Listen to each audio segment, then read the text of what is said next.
It was the 90s. It was an international label, and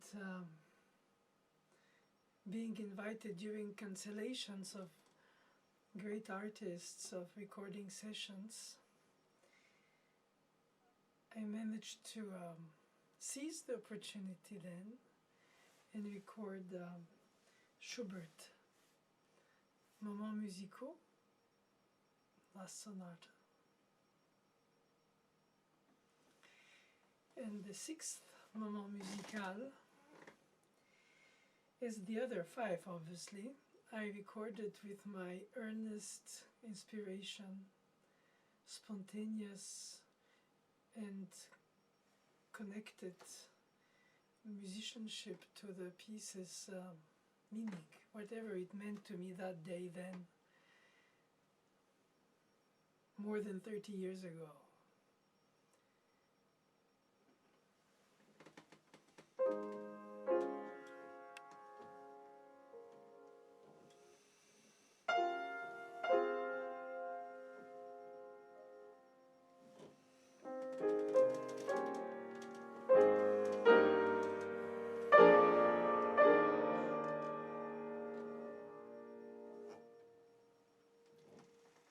How did I choose the tempo then?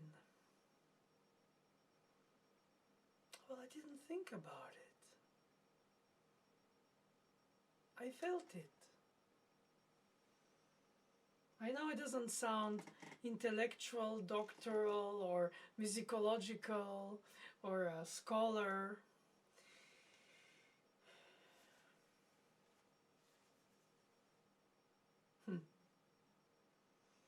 I was not yet 30.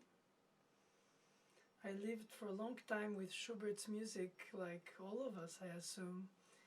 Once you hear it, it stays in your heart, soul, and fibers. And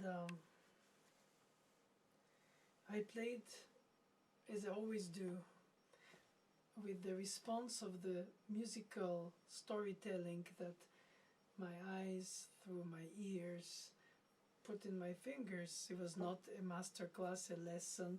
It didn't have the pretension to dispense any kind of knowledge or any kind of conviction. It was just the truth of the moment. Isn't that all it's about? It's more natural to share it in a concert stage because the audience and you meet for that ephemeral moment of unforgettable depth if the atmosphere of the music, created by the music itself, brings us together, and when we split to go away, remains in our hearts. Even beyond the judgment of the quality of the playing or the choice of the tempo or the type of dynamic range or the knowledge of the exact original manuscript and first edition sources, it was just interrupted silences moment, which is what I always thought about this Moment musical number 6 was.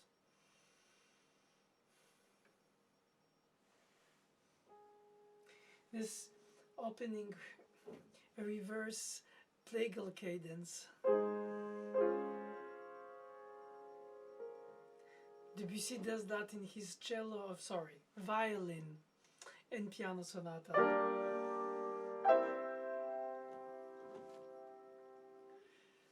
So it has something of an invitation. Would you like to know? And you breathe, but that continuation of the thought is the direction of the line that, in fact, makes this rest pregnant of intensity.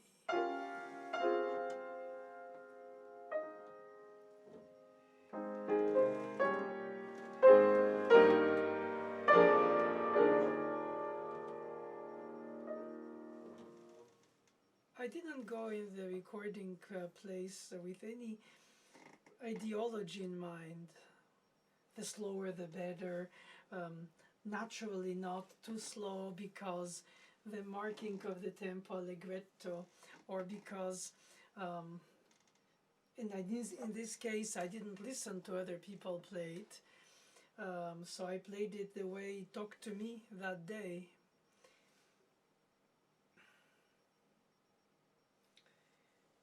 It is true that interrupted silences are very intense music, like the Fourth Concerto Beethoven.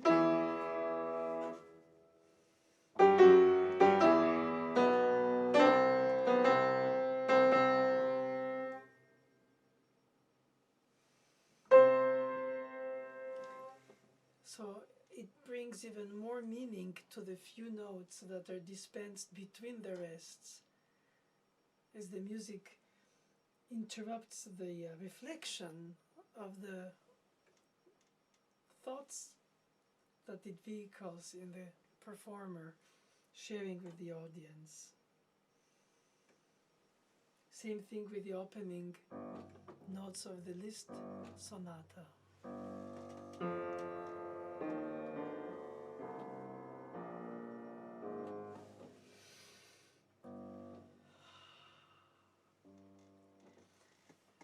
As if that rest could be a note.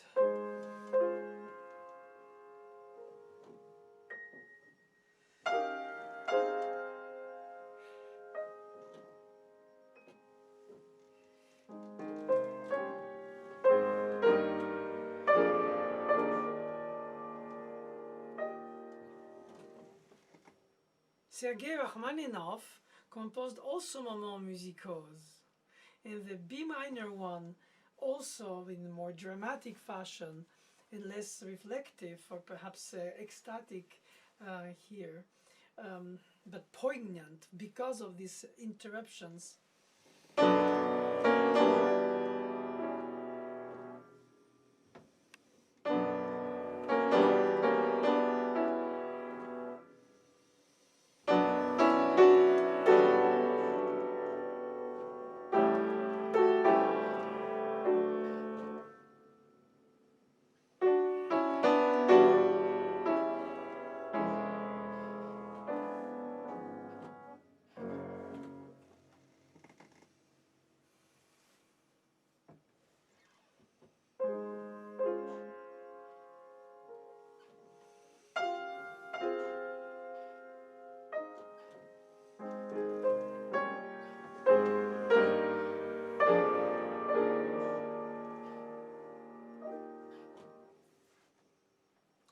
In one way, one could think, okay, it's written with a meter of 3/4.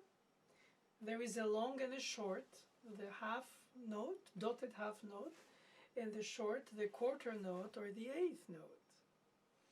And in between, the rest, like the black hole that takes all the intensity and in the cosmos. It's an intense rest. It's not a restful rest or a breath to only catch the breath. Since we play with the exhaling, we intake and then we exhale.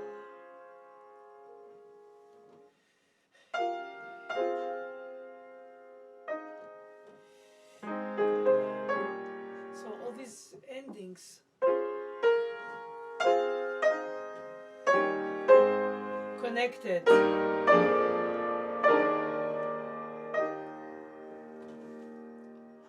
Could be more bridging, if not diminished, in the tension release of each.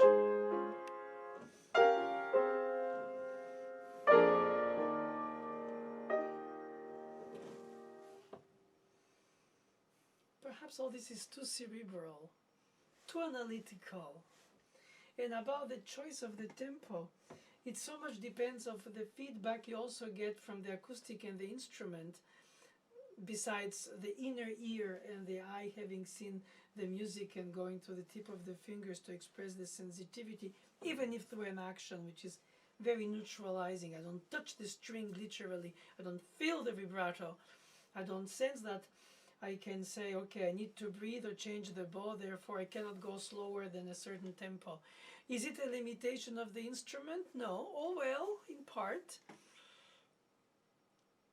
I will try to make sense of the choice of tempo by saying, oh, it's in 3/4, not in 3/2. It's allegretto and it's not andante or adagio.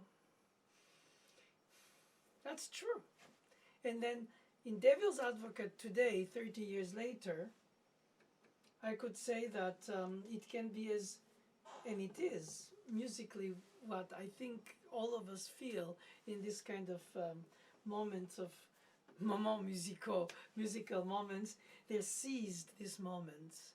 And then the rest is the reflection of what we heard and the projection of where we go, where we take a intellectual breath rather than a physical breath. And at which point of less slow tempo does it lose its serene feel? Must to be tried.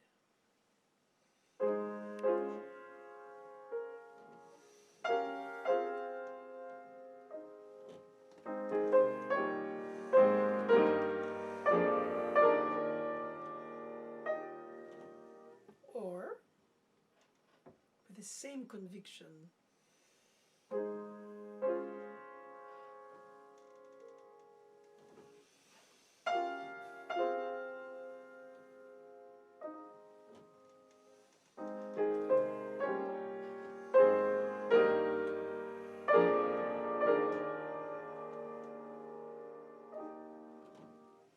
naturally, we all know in performance that slower movement started slow tends to slow down.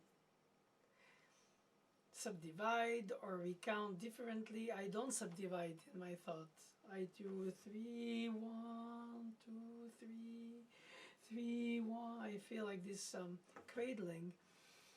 But then again, if I play like the first time of these 2 times, it was more flowing forward. I think it loses some of its mysticism, but perhaps it's exaggerated.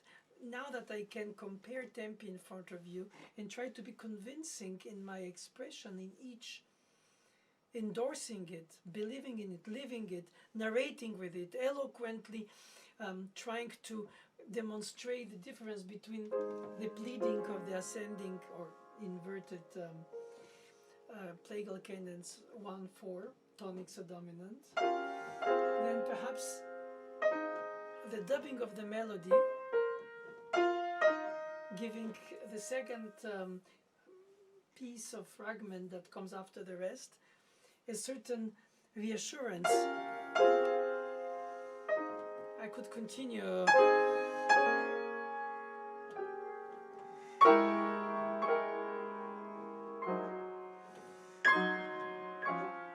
Okay, he didn't, thankfully for us, because he did this connected groups of 2 bars until the 3rd.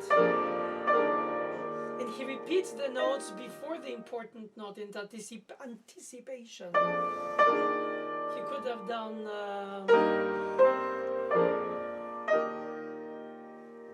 but he goes the port de voix cacciatura under the appoggiatura, and he prepares it anticipated. Of course, you cannot make a crescendo on a held sound of the piano since it's a decaying instrument. Of course, you cannot do that drum style. Of course, silly.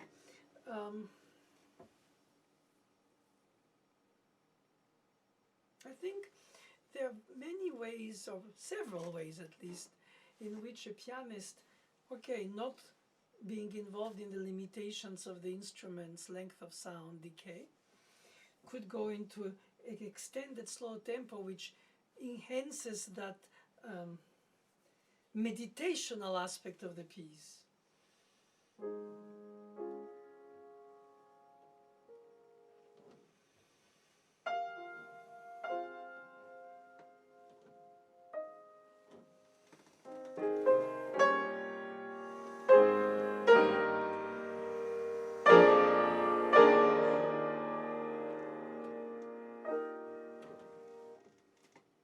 I'll have difficulty today, now, near you, in front of you, sustaining this tempo on this piano, this acoustic at least.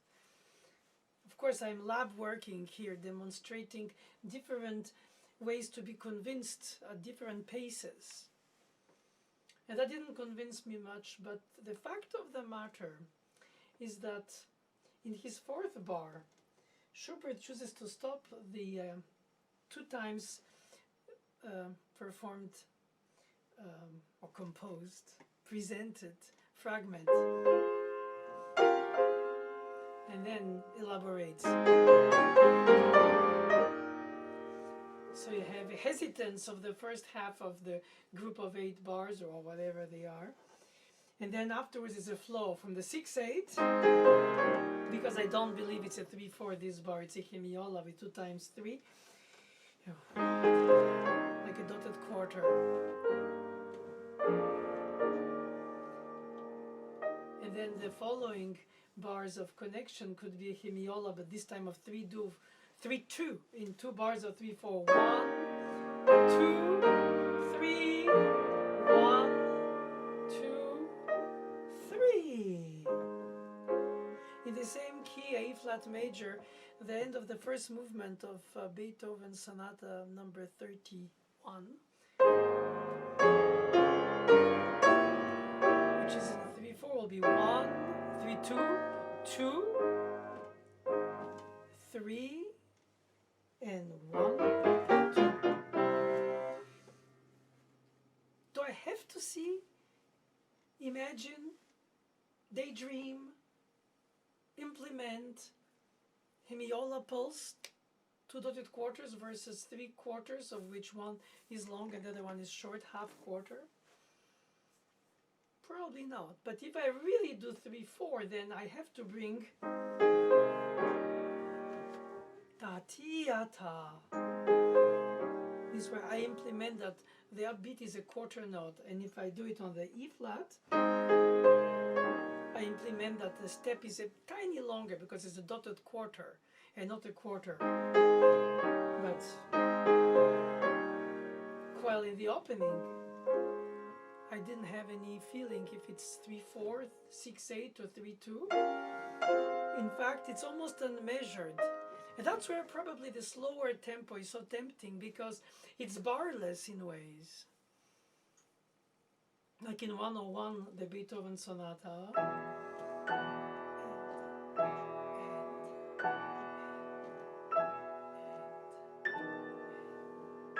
So serene, so barless, so floating, no downbeat, no upbeat. It's always tied on the downbeat, but nobody playing it, you don't implement it, just float on it.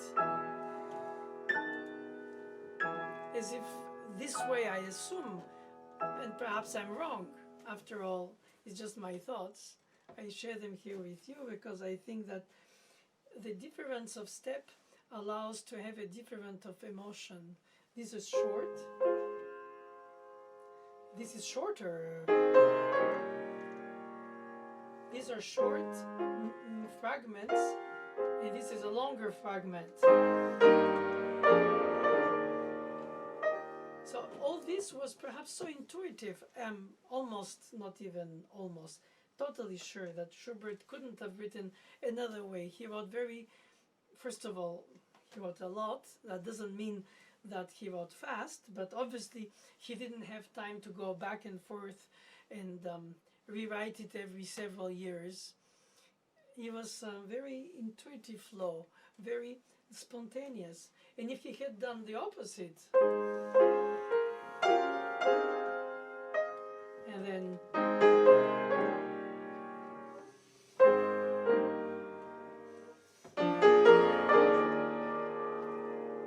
so he has the hesitance this way in the second group of the motif instead of in the first group.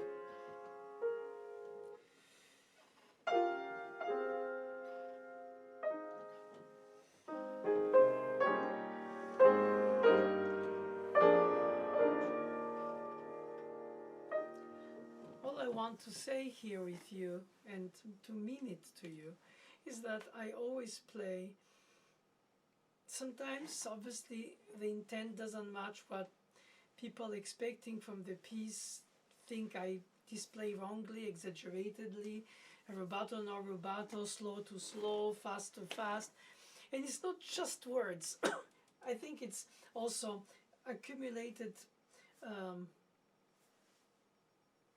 ear of hearing this piece so often played by so many that so many of us have a specific image, sound painting of how it's supposed to be and what it's supposed to be. So if somebody plays it the way that is not matching the way you think it's supposed to be, and if you're on top of it, decisionary, not only in a jury for a competition where at the worst you'll be eliminated, but in the case of mine, the artistic or employee director who was managing this international record label in the 90s in France, in Paris, he, after the week of launching of the CD at the time, they didn't have digital release, it was CD in the early 90s. He told me, we're gonna put them all to broken, the CDs, even if we just released it, which I basically asked, why now that we just released it? Well, you just released it. And among other things, he told me that I am the slowest tempo of the sixth moment musical of Schubert of the market, at least at the time. I'm sure since then so many more recorded them. I, of course, didn't intend to go for any competition or race of the slowest sixth moment musical. But then he added also something else about the poetic aspect of the piece, perhaps about my playing of it. I don't want to presume, but he said this sentence that I found very bittersweet. In French is doux amer. It starts with the sweet. In a way, that's how it was, because he said it in French to me. He said, Lipati wouldn't have a career today. So I didn't know if that was a real stab to a young artist that I was. He could have said, we made a mistake, you're not good. But to say today Lipati wouldn't have a career, of course, Dino Lipati died in 1950 at the age of 35 from blood cancer, and was one of the most, yes, you can say poetic, not only pianist. Is the myth of his early death in age adding to that, or is it because, I think, personally, I think it's because of the quality and the touching eloquence of his phrasing. We did play the sonata of Mozart's death, attributed to that time, that he played in his last recital in Besançon in September of 1950, a few months before he died. Or he played also to open the first partita by Bach, and in the entrance of the live recording of this last recital of his, turned out to be, he has an improvised arpeggio, as if to bring the audience to listen attentively to the beginning silently.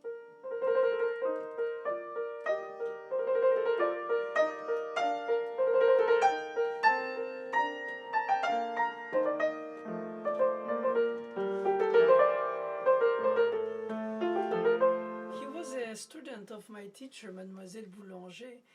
Cortot actually discovered him at a competition in Vienna where Lipati didn't win. And more than that, didn't pass to the final round. And anyway, Cortot offered him scholarship and invited him to study with him at his recently then founded École Normale de Musique de Paris, rare for the time, private conservatory of music, unlike the state conservatoire or the Schola Cantorum, following the precepts of César Franck. Here it's Cortot. And anyway, Lipati met the music teacher who was teaching music history there, Mademoiselle Boulanger, and they even recorded four hands valses by Brahms. And he studied with her Bach, and she was teaching always Bach cantatas. And I'm sure that he learned as much from Cortot than from Mademoiselle Boulanger.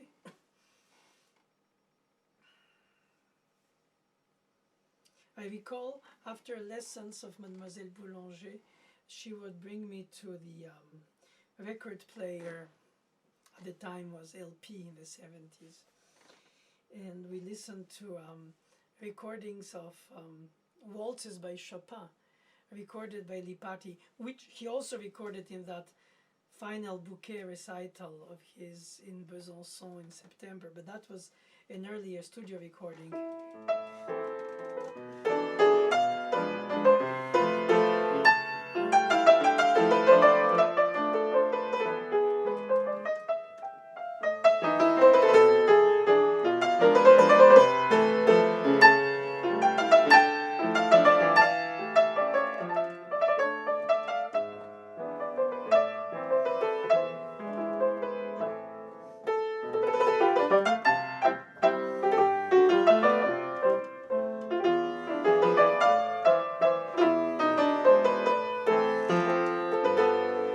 He knew how to bring such nobility to such light music for the 19th century of Chopin. It was not pretentious to be a, well, I guess he was pretentious, but who is the author like Chopin would be not pretentious. But the point is not about if Chopin was humble or pretentious, is that the piece demands a telling more than a singing or playing, and the right tone.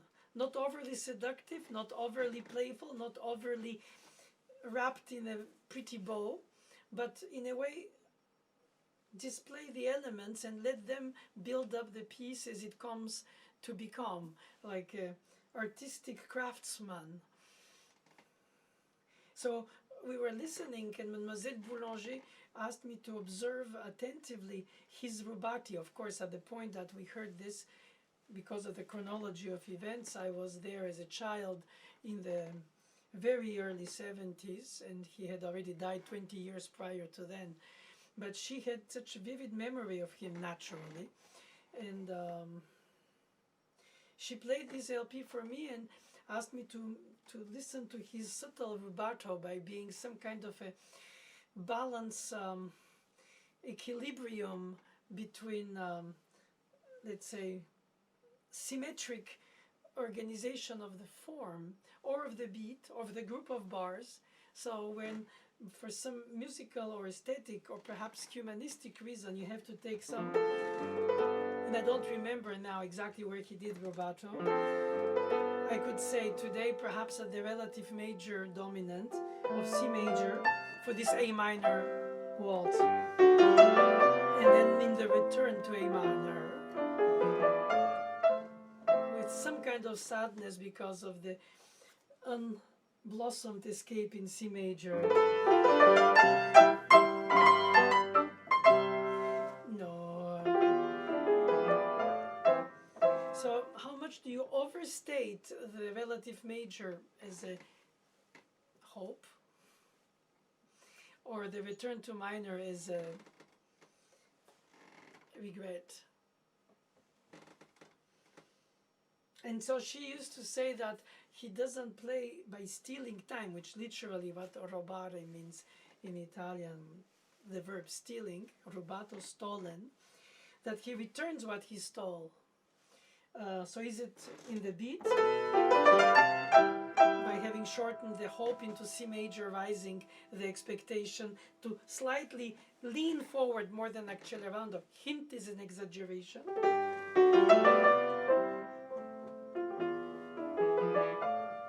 And then in the return in A minor, bring back some of the tempo slower in order to return to the exact amount of beats altogether. Is it intuitive? Is it calculated? Is it masterfully organized? Most likely, how will I know? We couldn't ask him. He was dead. perhaps he was just an intuitive, tasteful rubato. And to others he wouldn't be enough, and for others it should be not there at all. A rubato, I mean. So it's not the rubato, none little or more, that makes it meaningful. Is the way you carry it, the way you direct your line, your phrase, your arrival point, your horizon vista, and you say, I can play it strictly, since anyway the waltzes for piano are stylized, nobody dances them, but they evoke the dancing steps, pulse, in a way, yeah, the fragrance of a memory of a danced waltz with somebody with affection for. And I hear so many people say, I don't like to play too romantic, and they think of it as a bad word. So what's wrong with the feelings? They are as eloquent and as elevated when they're with rubato or not. Oh, it's easy to say, oh, sentimentalism. Yes, but sentiment is feeling. What are we? Are we robots? Of course we can be having an incredibly withheld emotion and not have to display it through a spilling of my feelings for the piece over the piece itself. I agree. Now the question is how much and where, or if at all. So I don't know if and why this record manager of the company told me that in 40 years at that point, after the death of Lipati, that Lipati of today, I assume that's what he wanted to say, wouldn't have a career today, because probably he wanted to say in the 90s, which is obvious, the pianists were not so poetic, they're more projecting, percussive, driven. Perhaps the aesthetic has changed, even compared to Cortot. When you hear Cortot himself playing, not the director of his school or the teacher, he would often, in order to bring the eloquence of the melody, in Chopin, not only, but for an example, he would slightly, tastefully, at least to me, but perhaps tastelessly to others, especially if the times are to playing it straight.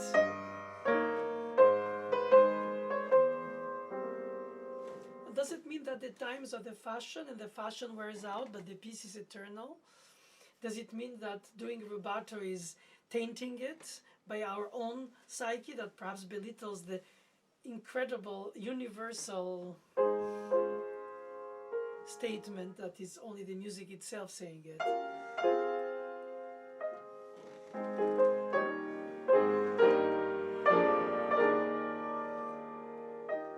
Life is made of choices, and I assume if I want to make a comparative recording of my own alternative musical convictions in terms of interpretation, I could record this piece in different tempi.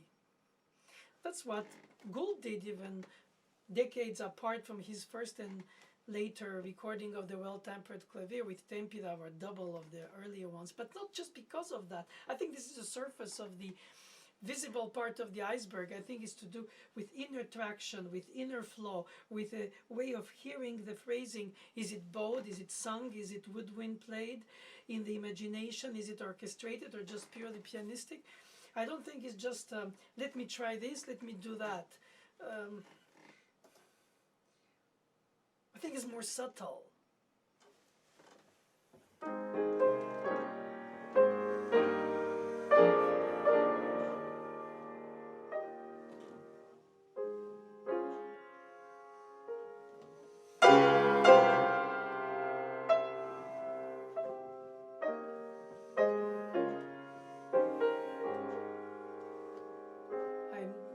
Partisan of non-delaying when you have an anticipation to the appoggiatura 9/8, to sort of precipitate yourself in the hug of the appoggiatura. I know hug or kiss are not musicological terms. Let's say into the tension release of the cadential punctuation would not be better said. And of course, this I'm playing in a small room with the upright here. To a certain extent, you can say in the second statement, where he surprises in a Sturm und Drang dramatic effect of thunder and lightning, and then returning from C major back to A flat major, the dominant of D flat, or D flat, the subdominant of A flat, since he's not oscillating very clearly towards which, we are staying in sort of a expectation of not knowing for sure if the subdominant is the tonic, if the subdominant's dominant is the tonic.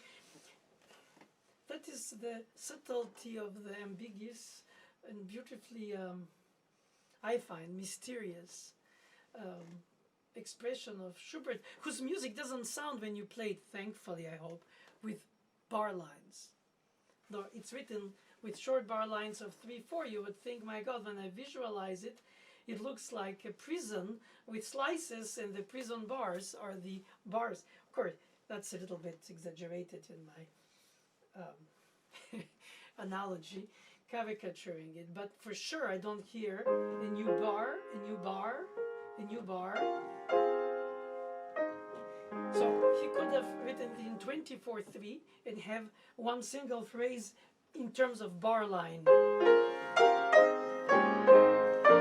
And again, here to restart for the next long group, the long arch, and then after the contrast, return.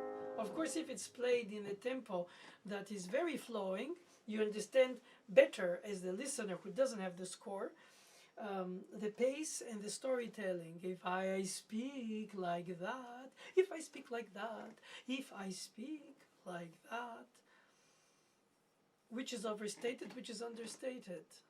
And who defines it when you're a soloist? Not a conductor, not an arts director, or perhaps a stage manager for a play. You choose everything, in fact, in your piano solo playing. The tempo, the phrasing, the direction, the articulation. Are you aware of it all? Probably more in practicing, even if you don't think of them as layers of effects, if you think that all of them come together. All my life in this note. And let's say all my tenderness in this one. Okay, cheesy. Touché. I agree, cheesy.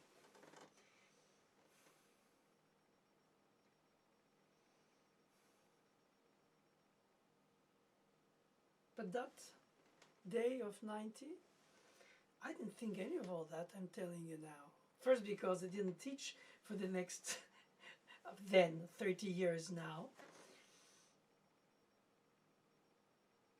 In a way, through the different choices of expression that is intuitive differently to my students, and among them and with me, the important is to find what is coherent for them, not to play what is coherent for me through them.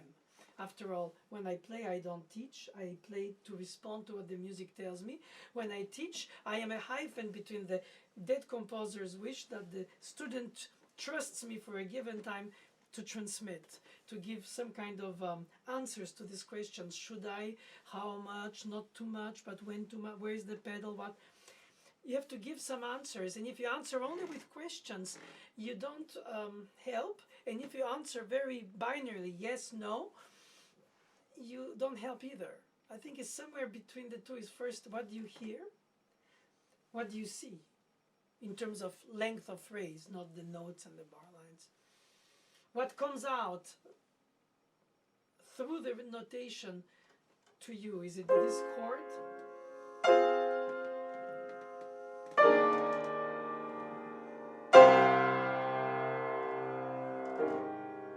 Which are the dotted halves that pace all the short.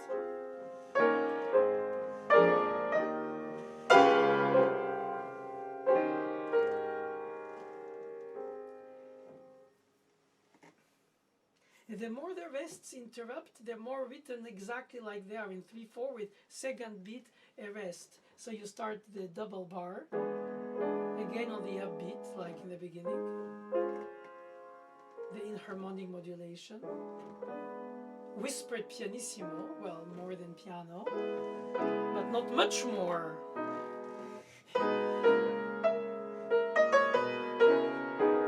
In the tonics in minor.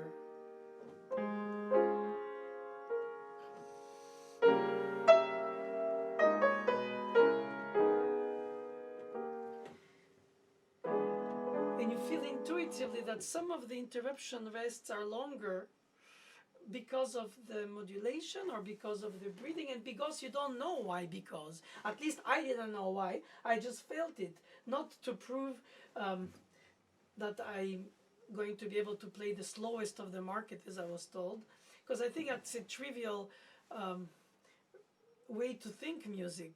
If I were to have thought it this way, I was just very earnest. Was I naive to believe that my earnest hearing of the piece at the time in that recording was the absolute truth? No. I was taught so much more humility than that. But then there's a point where you have to make a choice. The light is red, as they used to have it on the mics. And then you record. And there, no matter how much you think about it, 6/8, 3/4, slow, middle, fast, rubato, not yet, melodic, harmonic, chorale, or melodic, or wrong note, obviously that also happens, unfortunately, on the way. It's not just analytical, it's also intuitive. It's almost like a singer would do. I love you, I do so, I don't know why. Something else cheesy like dance with me. And I find it beautiful personally that there is such a plethora, perhaps if not plethora, at least a multitude of ways to blossom this piece. The resonances, the silences, the openings, the scream, and the restraint or the acceptance. In the first group of bars, you have this, then you have this more violent, but in both cases you return to the tender, whispered, affectionate, intimate, meaningful, not just feelings, but also, not sentimentalism only, but also, and after all, why not? Who's to decide is wrong?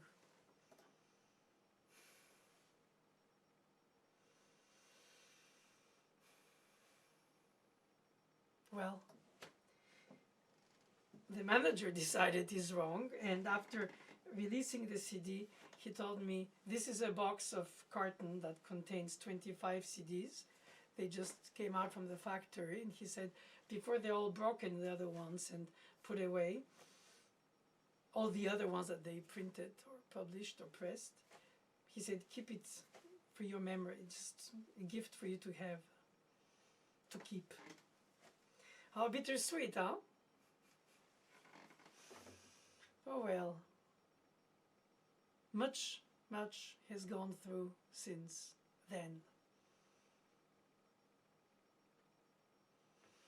It's not an important thing. It's very narcissistic to mention it compared to the importance of the piece, compared to the universal appeal of this music. My little experience with it when I was 30 has nothing to do with it. It's all about me. No, it should be all about the piece, even more than him. Schubert, I mean. But we live our lives trying to serve the muse, and I tried very earnestly. One carries illusions with oneself, doesn't one? And to think Schubert didn't even have a piano. He only had a guitar, I was told.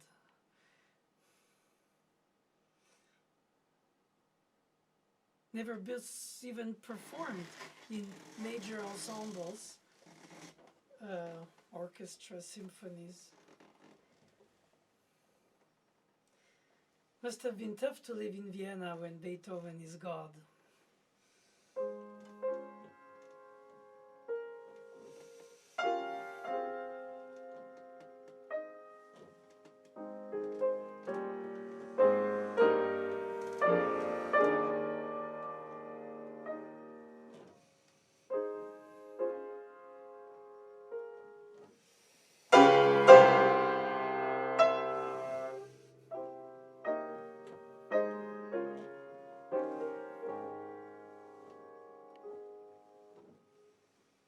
Naturally, you hear the harmonic progression, but you also imagine tutti with the strings and the brass, and then just the woodwinds. It's almost like a colorizing black and white. But in the black and white photography, for instance, you have shadows and lights, so you can voice or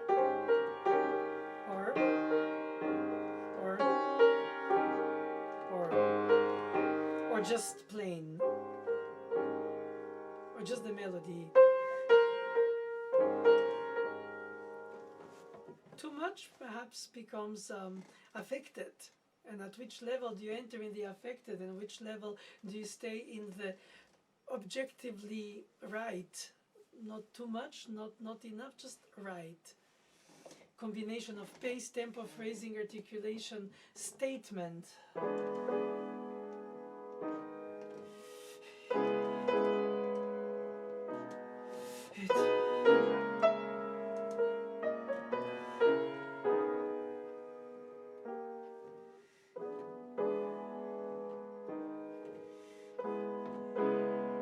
And now the infamous Schubertian in harmonic modulation.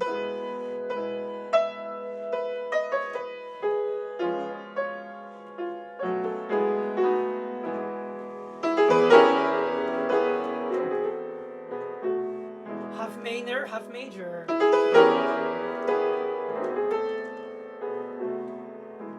Restate it and then return to the original flat key.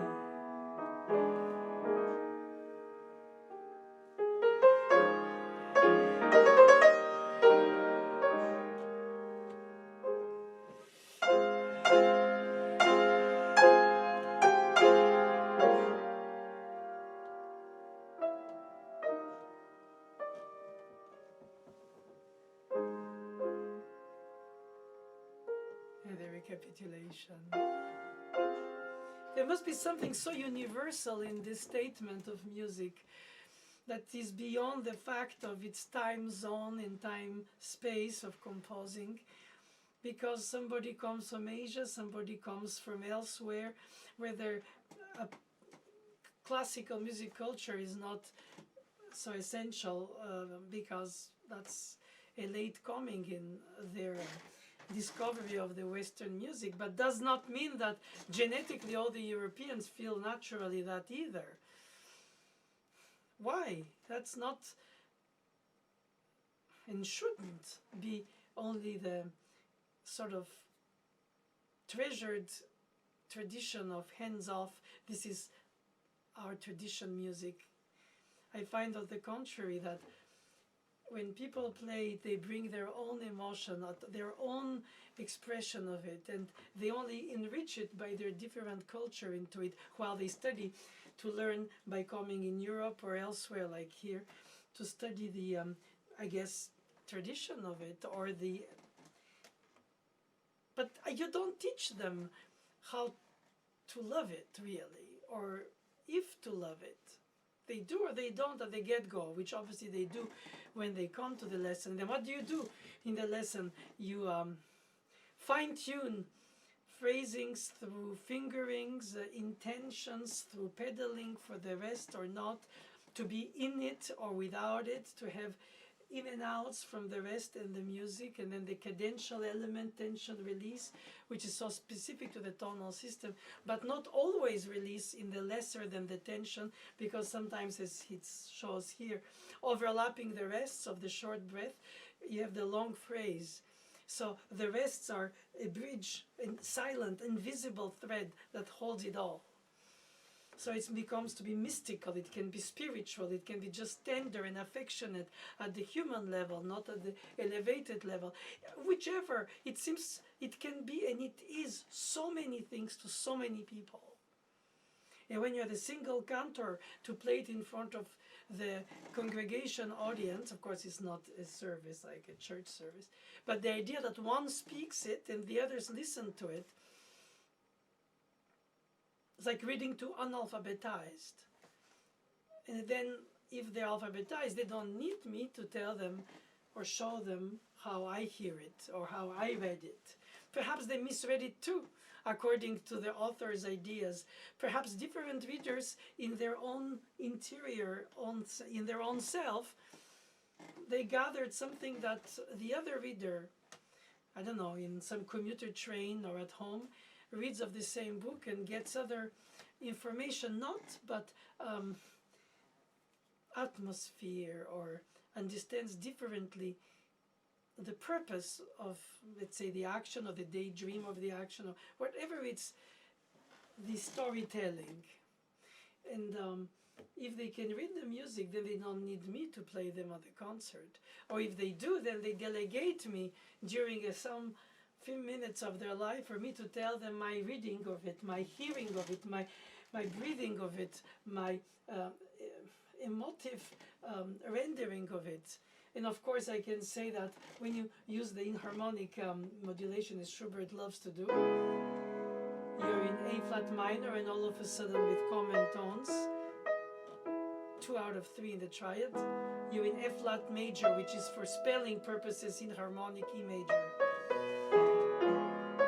But regardless how you spell it, because you don't spell it in public, you hear the difference because you're brought to the punctuations of the cadential elements in this, happens to be a flat minor, and then all of a sudden you hear this major chord that brings you childish hope, unadulterated expectation.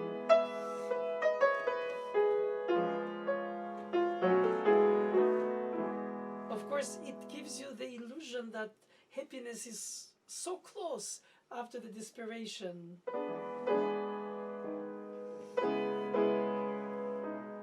And I will now purposely overstate it.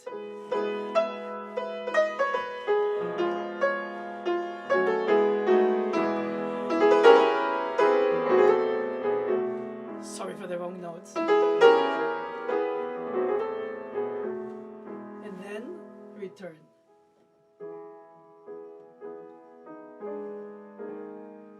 I really tried to bring a lot of contrast dynamically, a little in tempo difference as well, and then of course the breathing. Now I'll do the same without to be so dramatically overstating it, just letting it speak by itself.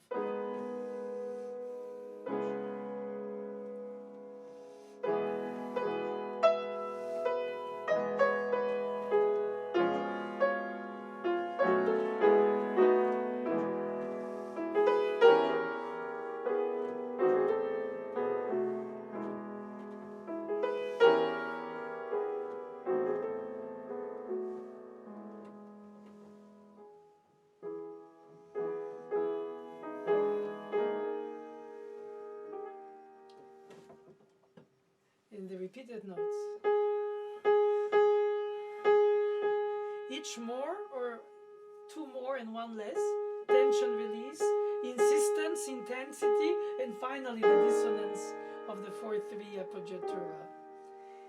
But you could have done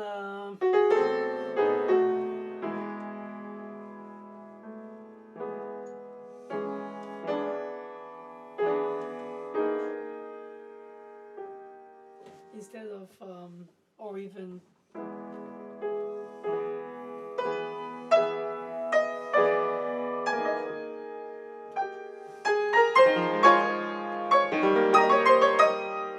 so his choice is our choice when we perform it, but voicing could be in the middle voice.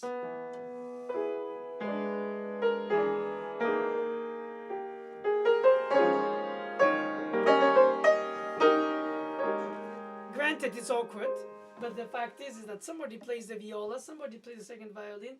After all, is written in a string quartet texture setting. Even if it's possibly orchestrated with different moods from brass, woodwinds and strings, but in the essence of the 4 parts writing, it's so clear. So the melody is repeated. Second violin is chromatically going from the flat 6, doing only semitones. This is retention release, and this minor third, and the flat 6. Well, it doesn't go in the tonic, sorry. So is it true that you hear all at the same time? Do you hear them? Of course, when you sing, when you put syllables, then it doesn't sound repeated. But in the writing, it is. For the piano, I would like to tell you. On the piano is more natural to be singing with step motion, like he does there, but not here. And he writes the piece. I can think out of the box, I can be in the box, I can think out and be in, but ultimately I have to be in. Because at some point you have to accept that certain things in the notation are not playable. For instance, this FP on a single note, half note, be it tension release because of the diminished 7th.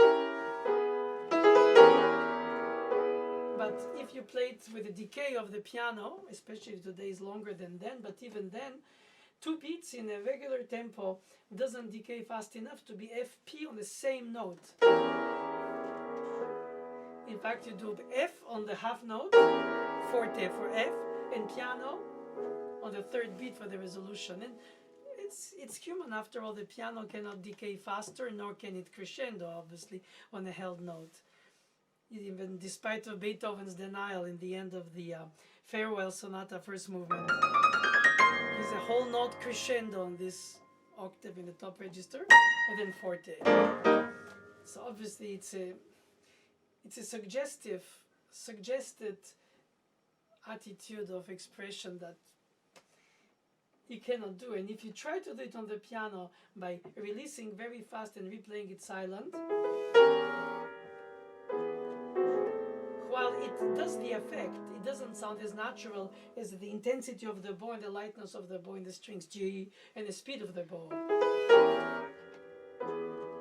Either sounds interrupted,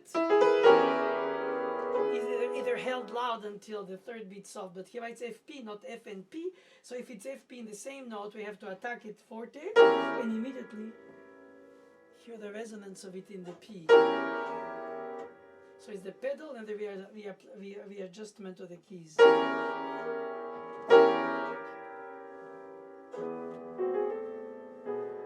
I think that's the border of the denial of pianists, that they don't play a percussive instrument, but they do. Even if the denial starts already with Schubert, who wrote it as if it's a string quartet. Melodic repeated notes, FP in the same note. It's all about bow.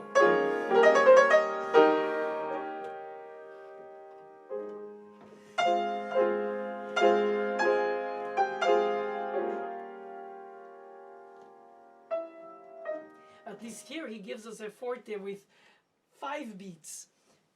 1 bar of 3/4, dotted half, and then tied to a half. So you have more chance. 2, 3, 1, 2, 3, 1, to have that decay happen while holding. But when he asks for it in the same chord, 1, 2, and then it's not enough time. He knew that, but he wrote it for quartet indication, and we have to figure out, is it voicing? Only the top is forte and the bottom is piano, or is it both forte and then immediately piano? But some pianos don't respond, some respond too much, some is a gap. So it's not responsible teaching to suggest it, because the student won't be able to control that, because the pianos won't respond. And the worst thing is to find yourself in the middle of this intense and then immediately erased chord, but not fully erased by a rest.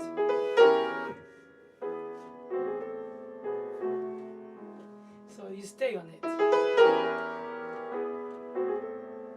and play soft the third beat. Whenever here you can stay longer and do 1, 2, 3, the decay naturally, and now less. And you pick it up in the following notes at the level of the decay of the held sound that you played forte before the diminuendo, and you pick it up where it dropped.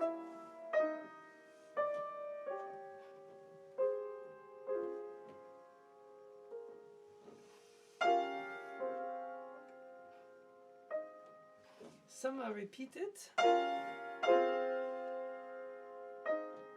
and some are tied.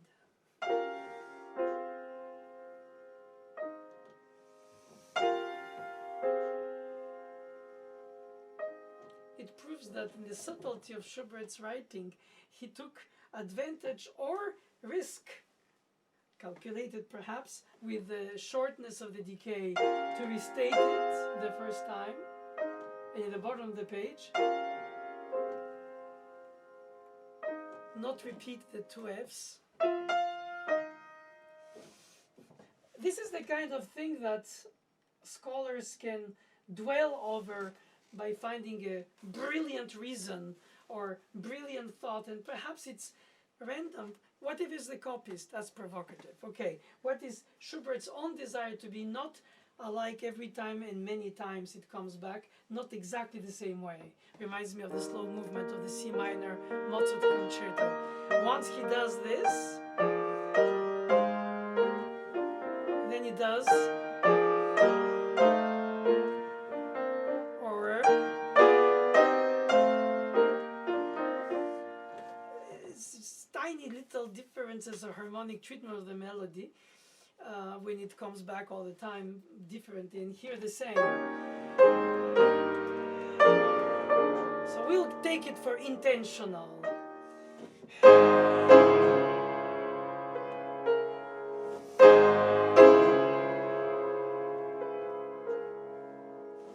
The difficulty in this moment is that now we have the subdominant in minor instead of the opening. The tonic dominant, subdominant, nor, he's done it before, it's a half minor.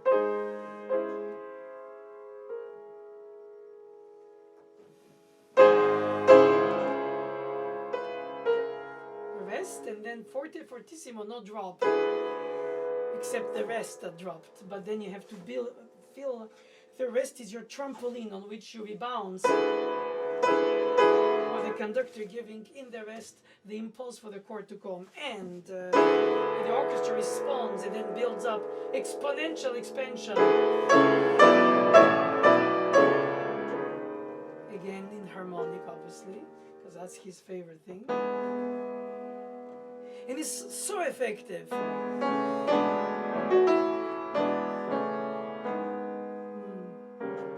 That's what Chopin does in his E-flat minor etude.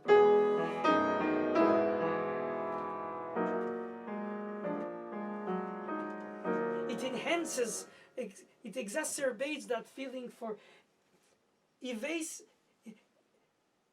I was going to say elope. It's not what I meant. I meant try to go away from your condition, which is what it is. So you try and back. So every attempt brings you a little bit the illusion that you're far away, but in the chord harmonically back so fast. So close when you thought you were so far. And now comes the most difficult thing to adjust for the interpretation is the B section, the something else section. And if Schubert had died before or traveled and not finished like his symphony and many other pieces, his 8th symphony. But anyway,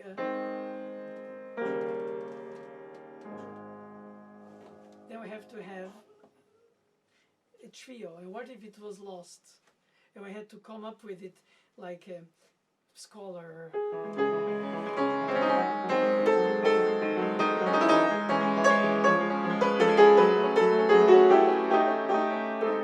I just made it up on the spot. I didn't plan it. Because you can think, okay, perhaps he will use something with motion with the triplets as I did. Or perhaps he'll do something happy. And do... what we call a Ländler. It's a bit too basic, but sometimes he does it. Look what he does. Something very, very, very neutral and not as intensely, inharmonically, interruptedly, contrastingly, spreadingly, whatever Y. His intensity and poetic expression of the A section of his last Moment Musical. And this trio is meant to be music that cleans up the palate, if I may say so, for the psyche. And we hear something very reposing. It's not cheap, it's just willingly, if not banal, simple in the sense of not affected with tricks of chromaticism in harmonicism. Okay, a little bit of a minor in the major, but mostly major. So are you supposed to play it faster because it's lighter mood? Or can it be the same tempo as this? If it was more or less slow, you have to do...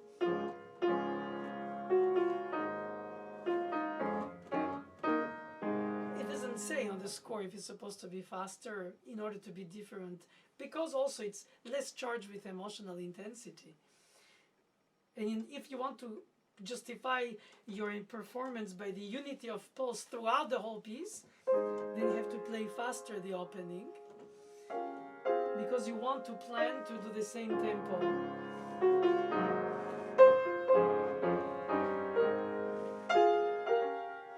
But did Schubert really think it was so important? Or did he not write a different tempo by saying to himself, well, whoever will play it will figure out how they feel it. And perhaps if you play slow the opening, then this can be a little more forward flowing or leaning. Again, 4 bars of 3, 4, second group, third group, which is the restatement an octave above of the first group. So nothing dramatic, purposely. It's easy to say, difficult to do, to play simple in the sense happy, well. It doesn't have to be happy because it's not sad. It's more about just being not in an emotional roller coaster, just very, in fact, very composed is a demeanor. I can always dream that he wrote the B section first, but I think he didn't. Most composers don't write their B section first and dress it in an interesting A and A prime section, in which case perhaps it'll be too intense to have too much intensity in each section, and perhaps the B section, the beauty of it is to cleanse the palate, so to say, of the psyche of us when we heard it. And then da capo from the beginning. It returns in a different light. Perhaps it was sunrise and now is sunset for the same landscape. And I think nobody plays it exactly the same feeling when you come back from the trio in a performance throughout. I don't speak about recordings where people start and stop. And I try to make phrases in my recordings, but let's say that if I start it out of the blue, I'll do this. And if I finish here and I return to it, I feel naturally less slow. But is it because I stated it earlier and then went to something else in the B section and then I restated but differently, perhaps more appeased, more accepting rather than more questioning? Oh, why? Oh, where? But okay, I accept. But why? But not. It's okay. It's about acceptance and perhaps short bursts of this Sturm und Drang of of questioning the status quo. He could have continued.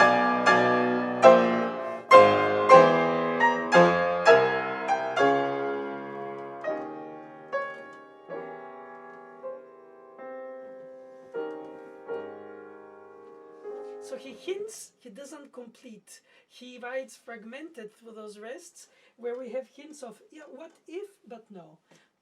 Or perhaps, but not really.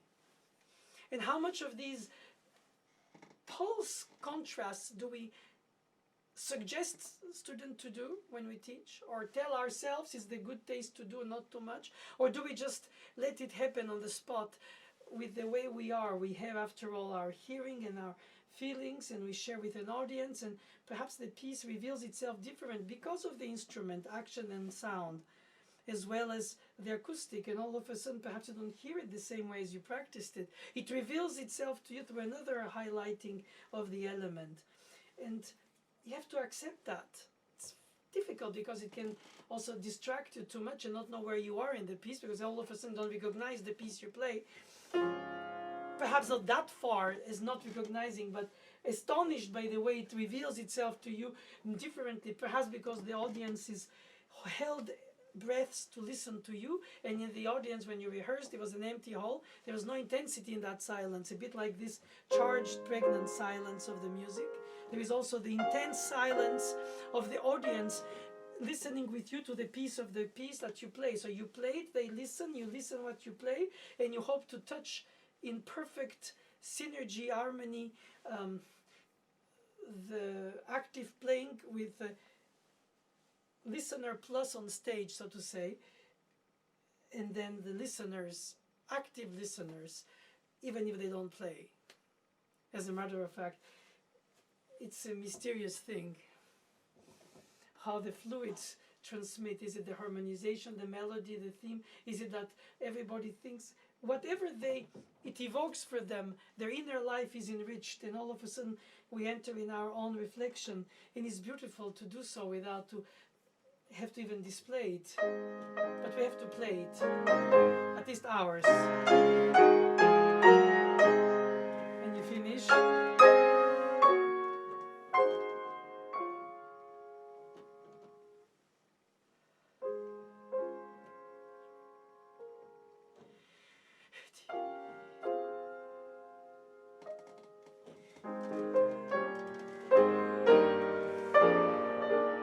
Play it not too slow, but extend the rests.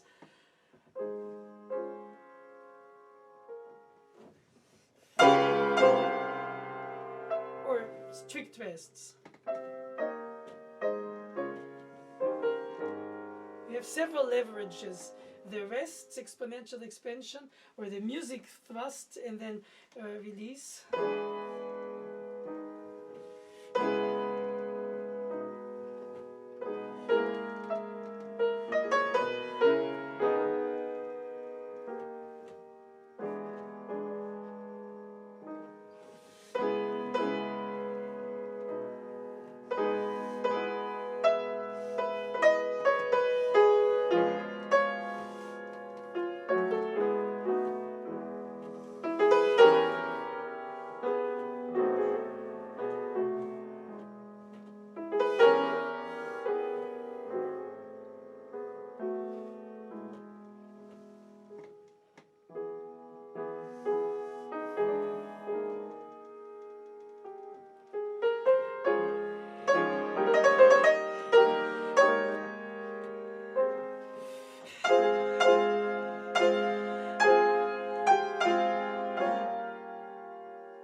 Intermezzo, Opus 117, number 1, when Brahms writes what we consider, or he even writes about it, cradle lullaby.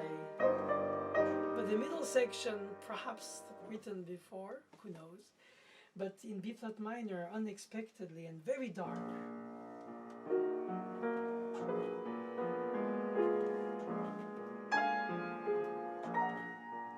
The dialogue of these interrupted factors.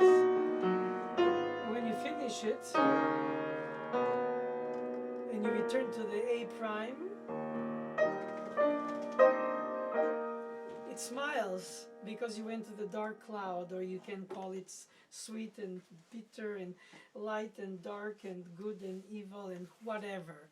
Florestan Eusebius not as far. Let's not confuse the concepts. It's enough of talking about it, because in a way it doesn't but talk best by itself. However, I cherish, recommend the earnestness, the honesty is perhaps not the word, because it's not a crime to be honest, for the humility, not because you're assumed to be full of yourself. I think it's to do with being attuned to the expression.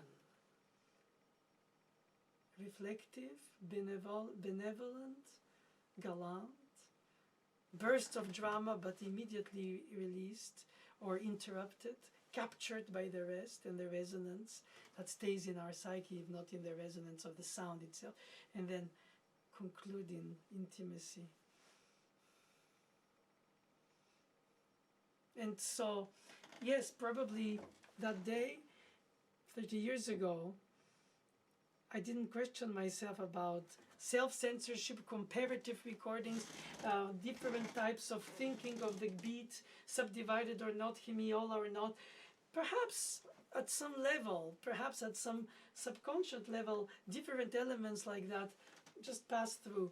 But you let yourself so inspired by the music and its intense storytelling that, so what if I recorded it like this? I don't remember actually how slow, except when the manager of the of the label told me that is the slowest of the market. Proves at least he checked the timings on competition. I'm sure they always write the timings, unless he took the time to hear them all. Because if the tempo was the only determinator of being good or bad, or why didn't you play more in the middle of tempi that is sort of consensual.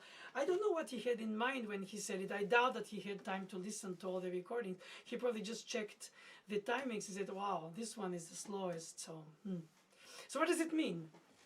You can be intensely, perhaps convincing in being slow. You can be also totally unconvincing being slow. That's true.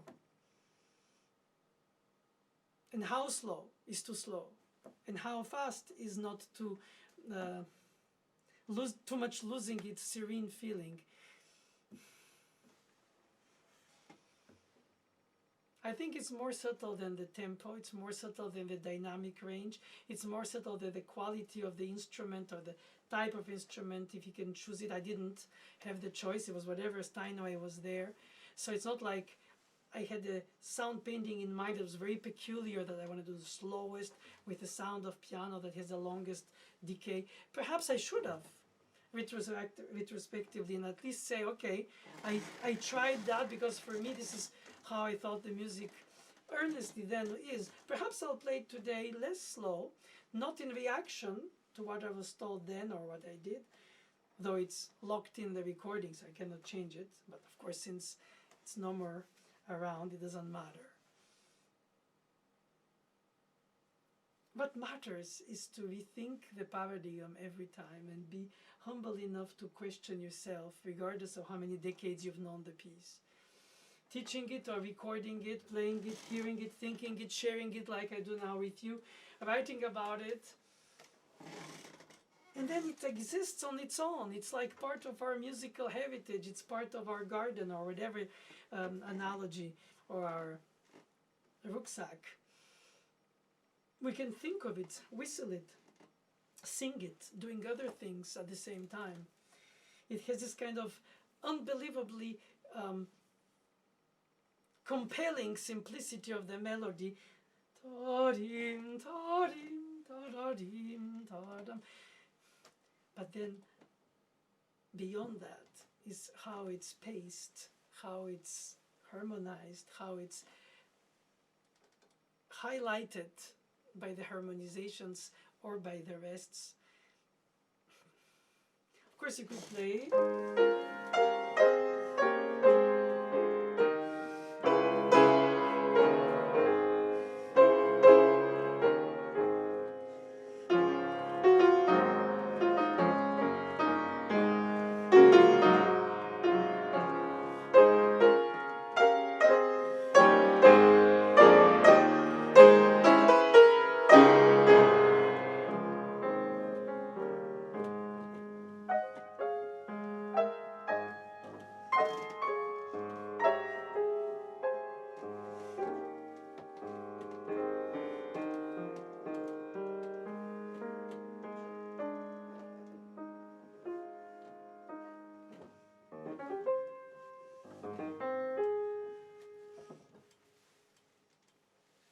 Bad Emile, not do that.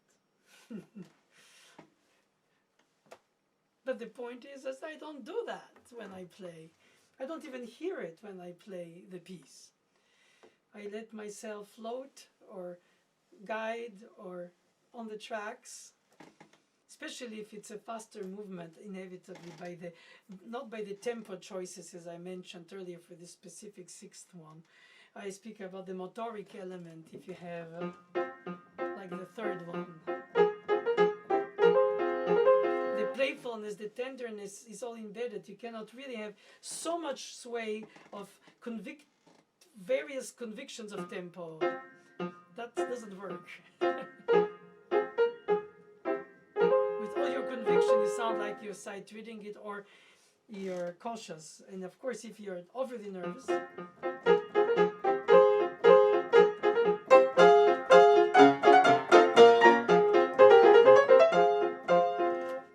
it's too fast. It's too slow, you delay the real notes. Yes, play faster the grace notes. So between the pulse, the phrasing, the direction, the line, the rhythm, and then the mood.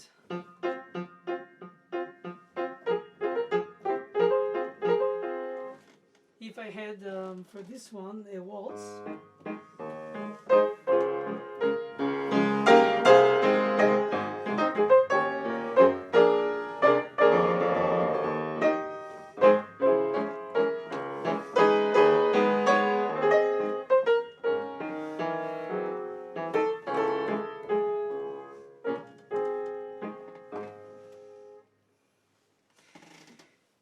lipati, lipati.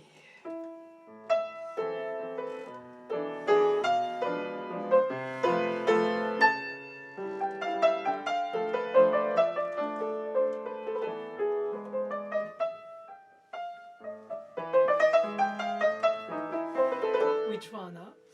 I know which one the first. At least I know it now. For now. And Lipati, in an interview on Swiss radio where he was residing and teaching at the Geneva Conservatory piano very briefly, since he was ill and died so young, besides concertizing mostly. Well, he says in an interview on the Swiss radio that he doesn't practice on the piano, he studies the score on the table. And then he directly plays it. Lucky he was. The earthians that we are, we're going to practice.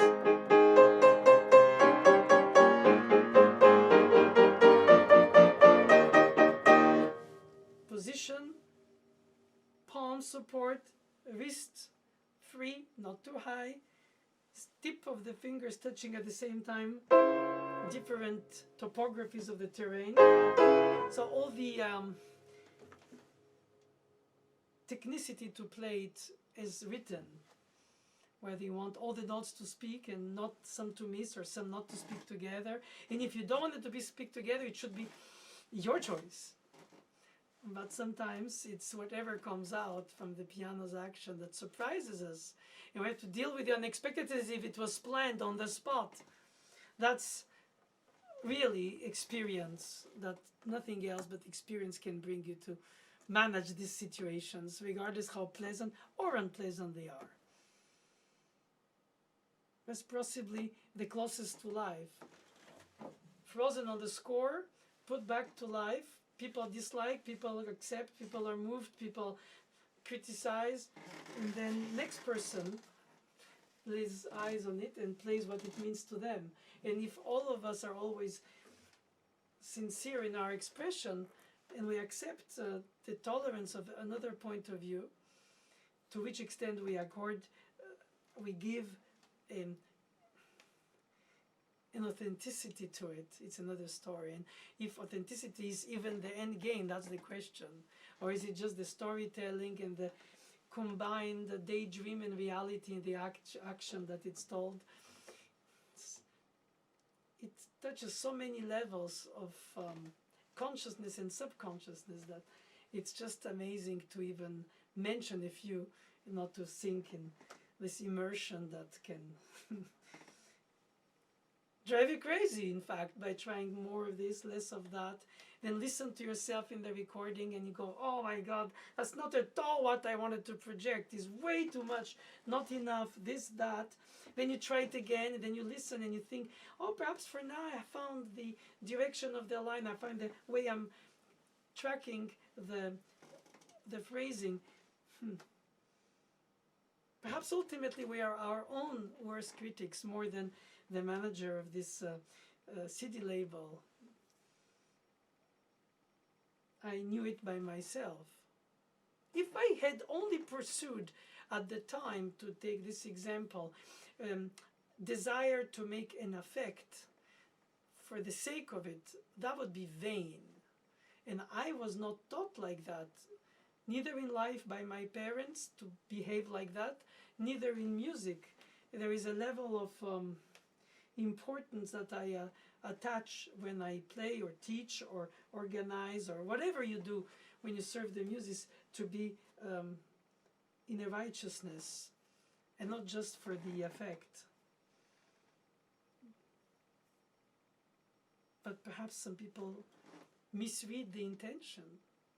I can misread the intention of a grace note which is unmeasured in how he wanted it or how I would like to know it.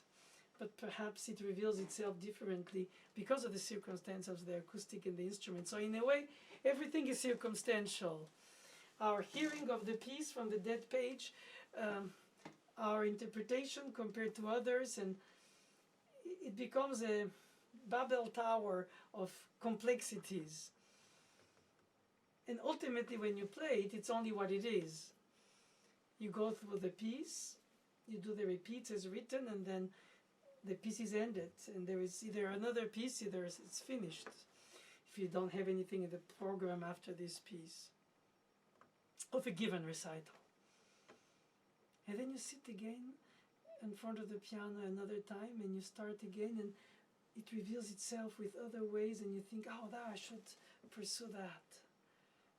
I shouldn't lose the importance of the melody, if that is my integrity. And if I do too much side voicing, perhaps I lose that, what they call simplicity. Perhaps it can be called in other words.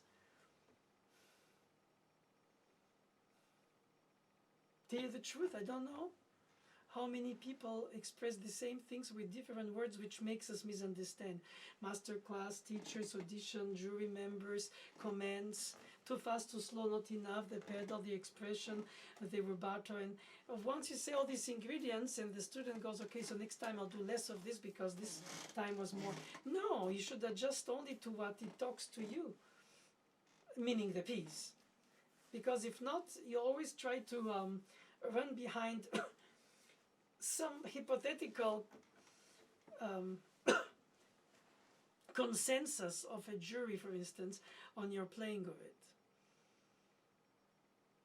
And if the jury members are not able to detect that you have a true hearing of the piece that is valuable and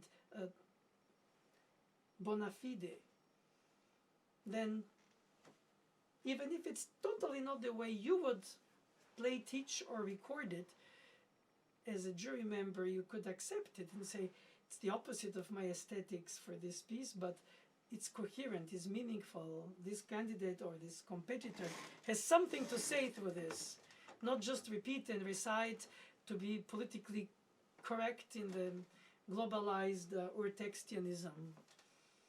I know when I say that it sounds very ironic and even bitter, but in fact, it should be your text while you play it, and you have to choose how much to get out of the tracks and return on the tracks. You cannot just zigzag, obviously, but you should do something, not just because you think that you're so important that you have to override the importance of a grace note, is it or, but then you have to make a choice on the spot, either because it's prepared, either because you let your intuition tell it to you. You could regret it both ways, but you have to do something. And when you do it, it has to be, if not coherent, it has to be, at least you feel it when it's natural by the person who hears you. That's very difficult for a jury member to accept the alterity. There is another way, or many other ways, for how many they are, that you can be considered having played it well, even if it's not through the thought process of that you've built through your own life, between your studies and your experiences, and now you say, I know how it's supposed to be, or best, some teachers say very often, that's not supposed to be like this. No subjective shortage, and it should be very subjective. After all, we involve ourselves when we play. If not, we can just read it by ourselves. And if we can't, then we have to accept that the cantor over dramatizes or holds back some things. After all, this is the poetic expression. And if the aesthetics change with time and people prefer it less rubato or more rubato, it's not the people, it's the way you, in a way, I guess it's a two-way street. The artists influence the fashions of these things, and the listeners or the record purchasers, nobody purchases records, but files online nowadays, whatever the medium, it's an exchange between an acceptation or a rejection by the listener, whatever their level of culture of understanding of the piece is. And the more they do, the more they are critical, which is then why they can say, oh, perhaps Naoumoff is bad because he's the slowest of the market, or perhaps his sixth mouvement musical is in fact great because it's the slowest of the market. I think in both cases it's wrong. At least it's a wrong point of view. I think it's wrong to reject it because it's the slowest, nor should it be praised because it's the slowest. It should be only understood if, when heard, it brings you to a certain kind of reflection, listening.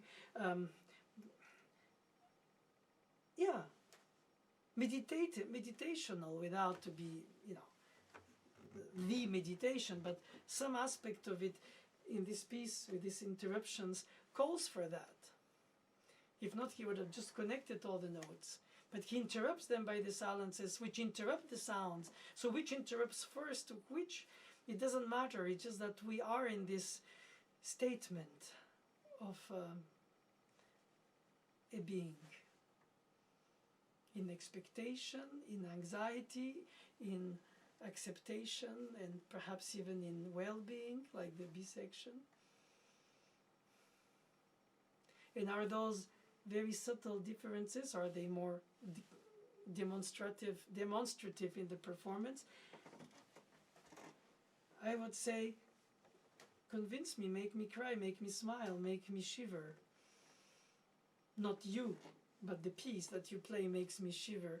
More the way one plays than another. But that doesn't mean that I determine their quality and, let's say, ranking in the competition according to that. I just can have a fully analytical listening of it and say, all overall, I like the tempo, but I'm not sure the musical harmonization was understood clearly, or perhaps it was very poetic, but it lacked connection even through the rest. You can say those things in the discussion or in yourself and evaluate and say, which is more important and how do I evaluate this person?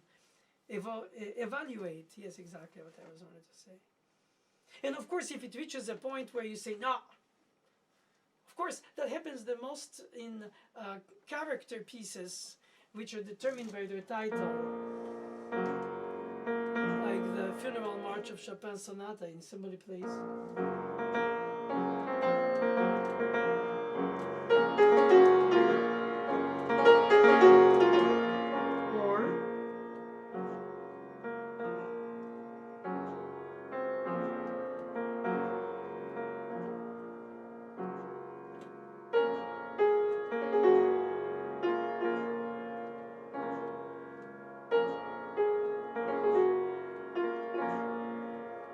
Or in the middle of the two.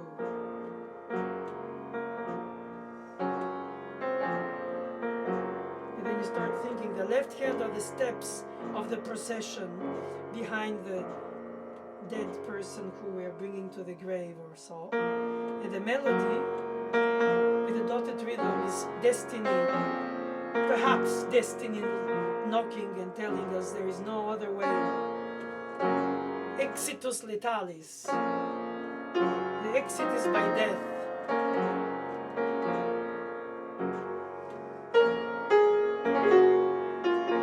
And the grace note could be played. And if he wanted, he would have measured it in the notation. But no, he gives it to us. So if I take that and somebody dislikes it, how do we know the disliker is more right than the person who is disliked? I think it's not the detail that justifies that. It's the phrase that justifies that. It's the intention. It's the way you hold yourself through the intensity of what you think for you a funeral march represents. Truly, not just the notes, but what the notes stand for.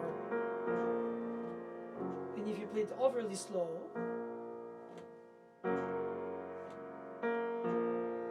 granted, it's very hard to be convincing, but with a long decay of the piano, it's possible, at least technically. Doesn't mean that.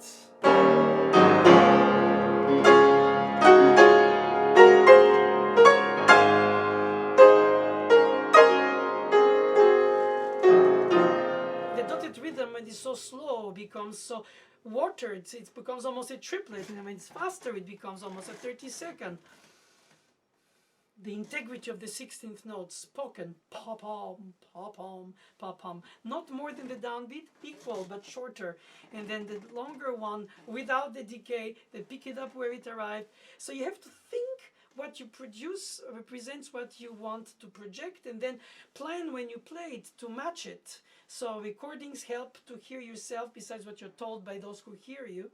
Trust them or not trusting them, and then it becomes a circular motion between what you project, what you receive, how you receive it back from the audience or from the jury, which is not the same thing because the audience is there to be told the story and the jury is there to eliminate you of how you say the story or even how you say the notes at a more simple subjective. No, objective is the wrong note level, perhaps, for sure, because the rest can be very personal.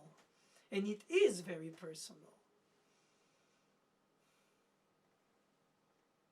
That's perhaps why it's an art form, artificial reincarnation of life through this stylized funeral march, this stylized waltz, this stylized moment musical of a 3/4 slow dance. If it's not a dance, it's a song.